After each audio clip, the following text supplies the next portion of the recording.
आप सभी को मेरा नमस्कार, वंदे मातरम। इस वीडियो में हम कक्षा 7वीं से हिंदी विषय के पाठ 15 शतरंज में मात नामक पाठ के प्रश्न उत्तर को समझेंगे।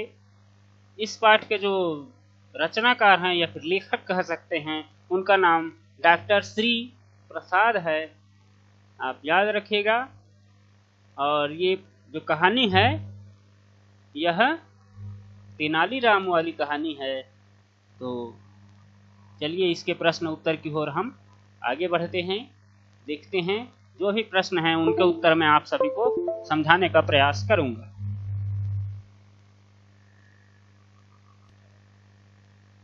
तो अभ्यास प्रश्न में से पाठ से वाले खंड को हम देखते हैं। सबसे पहले तो पहला प्रश्न हमें मिलता है, भरी सभा में मुंडन, इससे बढ़कर है कोई अपमान। ये शब्द किसने, किससे और क्यों कहे, यह प्रश्न है। तो आप सभी अगर पाठ को पढ़े होंगे तो आपको पता होगा कि यह शब्द तेनालीराम कहता है। और किससे कहता है, किसी से जोर से आवाज में नहीं कहता है, वह स्वयं अपने आप से कहता है कि भरी सभा में मुंडन, इससे बढ़कर है कोई अपमान। ऐसा अपने मन में स्वयं से कहता है। क्यों कहता है? क्योंकि जो उसे सजा मिलती रहती है उसमें उसकी कोई गलती नहीं होती है। या फिर हम कह सकते हैं कि यह वाक्य तेनालीराम ने स्वयं से कहा क्योंकि उसे बिना किसी गलती के सजा मिल रही थी और यह सब दरबारियों का षड्यंत्र था। ऐसा आप लिख सकते हैं। अगला प्रश्न है, मुंडन किसका और क्यों हो रहा था। इसके उत्तर में आप स्पष्ट रूप से लिख सकते हैं कि मुंडन तेनालीराम का हो रहा था क्योंकि वह राजा से शतरंज खेल में हार गया था। अगला प्रश्न, तेनालीराम ने अपनी किस चतुराई से दंड से मुक्ति पाई और 5000 अशर्फियां ले ली।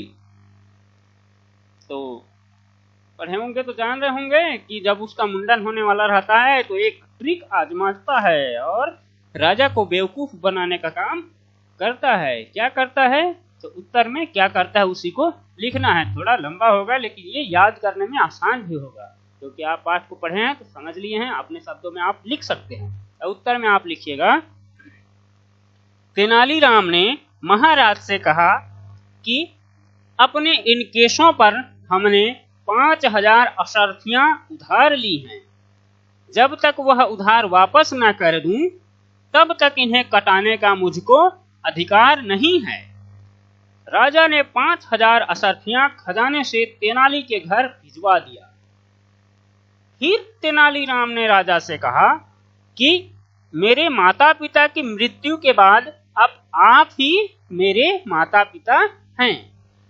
आपके जीवित रहते मुंडन कराने से कहीं आप स्वर्ग सिधार गए तो, प्रश्नवाचक चिन्ह रहेगा।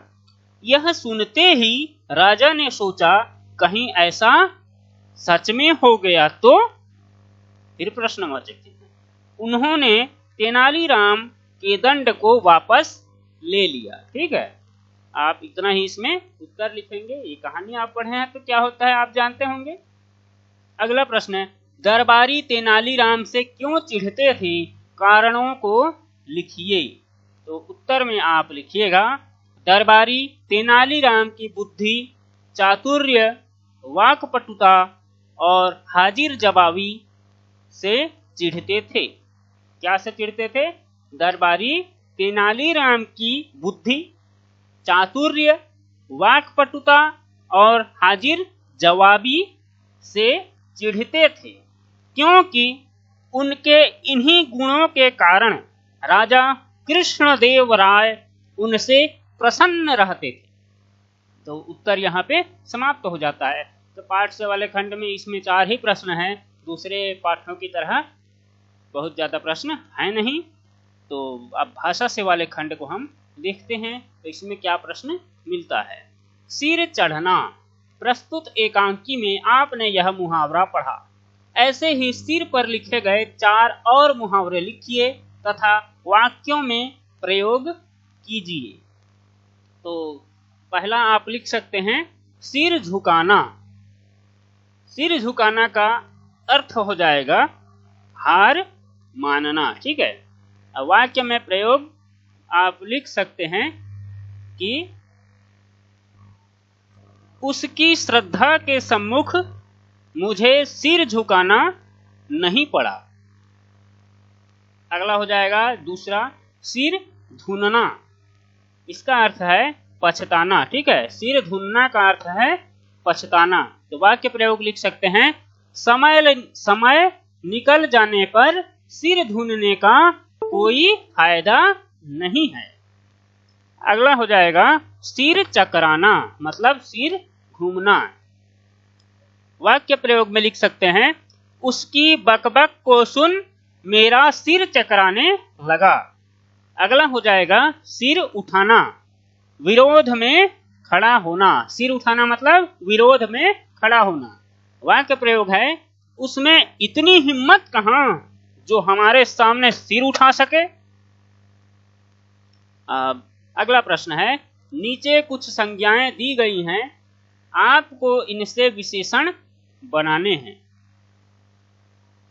विशेषण क्या होता है? किसी अन्य संज्ञा शब्द की विशेषता जो बताते हैं, जो शब्द उन्हें विशेषण कहते हैं। और संज्ञाएं क्या होती हैं? संज्ञा स्वयं में विशेषण नहीं होती है। संज्ञा किसी वस्तु या फिर स्थान जो भी होते हैं, आप लोग संज्ञा की परिभाषा जानते होंगे, नाम को कहते हैं। संज्ञा मतलब नाम है, किसी भी चीज का नाम। आदमी का नाम हो, पशु का नाम हो, जमीन का नाम हो, किसी भावना का नाम हो। क्रोध भी एक संज्ञा है। जो भी भाव आते हैं वो भी संज्ञा होते हैं। ठीक है। तो इन जो संज्ञा शब्द हैं, इनसे हमें क्या बनाना है? विशेषण बनाने हैं। तो विशेषण क्या होगा? शिक्षा, किसी आदमी की हम विशेषता बताते हैं। ठीक है। आदमी कैसा है? शिक्षा आदमी थोड़ी बोलेंगे, शिक्षित आदमी। ठीक है। शिक्षित आदमी बोल सकते हैं ना, तो शिक्षित क्या हो जाएगा? विशेषण हो जाएगा। आदमी कैसा है? शिक्षित है। और अपमान, तो यहाँ शिक्षा का क्या होगा? शिक्षा का विशेषण बनाने से शिक्षित हो जाएगा। अपमान, तो अपमान एक संज्ञा है, उसने मेरा अपमान किया। तो किया का विशेषण अपमान थोड़ी है, नहीं है। लेकिन अपमानित, अपमानित अगर हम इसे लिख दें तो यह एक विशेषण हो जाएगा। अपमानित पुरुष, तो पुरुष की विशेषता क्या हो गई? अपमानित हो गया। कैसा पुरुष? कौन पुरुष? जो अपमानित हुआ वह पुरुष। अपमानित पुरुष अगर हम लिख देते हैं तो। अगला है दोष। तो दोष क्या है? एक संज्ञा है, लेकिन इसी को हम अगर दोषी लिख दें तो विशेषण बन जाएगा। तो इसका विशेषण शब्द क्या होगा? दोषी होगा। ठीक है। दोषी व्यक्ति को न्यायालय में सजा मिली। ठीक है। व्यक्ति की विशेषता क्या है? दोषी। कौन व्यक्ति? दोषी व्यक्ति। ठीक है। तो अगला है ढोंग। ढोंग भी इस दोष की तरह हो जाएगा। ढोंग का ढोंगी, क्रोध का क्रोधी, ज्ञान का ज्ञानी। ठीक है। तो ये सब विशेषताएं बताने वाले शब्द अगर हम इन्हें बनाते हैं तो शिक्षा का शिक्षित, अपमान का अपमानित, दोष का दोषी, ढोंग का ढोंगी, क्रोध का क्रोधी, ज्ञान का ज्ञानी। अगला है विलोमार्थी शब्दों की जोड़ी बनाइए। विलोमार्थी शब्द मतलब उल्टे अर्थ वाले शब्द। विलोम मतलब उल्टा होता है। ठीक है। तो जो शब्द सामने वाले शब्द की उल्टे अर्थ को व्यक्त करें, उनकी जोड़ी बनानी है। तो प्रशंसा, प्रशंसा मतलब किसी की तारीफ करना। ठीक है। तो तारीफ करने का क्या होगा? उसकी बुराई करना। तो बुराई करना मतलब निंदा। ठीक है। तो प्रशंसा का विलोम शब्द निंदा हो जाएगा। चतुराई, चतुराई मतलब अच्छी चतुराई का काम करते हैं, तो जो चालाक रहता है उसे होशियार या फिर चतुर कहते हैं, ठीक है। तो जो मूर्ख रहेगा उसे कहेंगे तो चतुराई का मूर्खता। खुश नाखुश, दुष्ट, दुष्ट मतलब बुरा मनुष्य, तो दुष्ट का क्या हो जाएगा? सज्जन। नहीं,